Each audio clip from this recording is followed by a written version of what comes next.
देखते होता हमारे उड़हिया बैठी के पिपरा के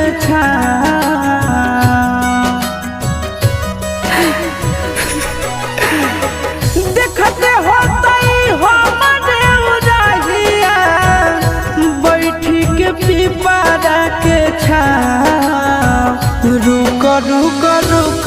अरे टरेनिया रुक रुक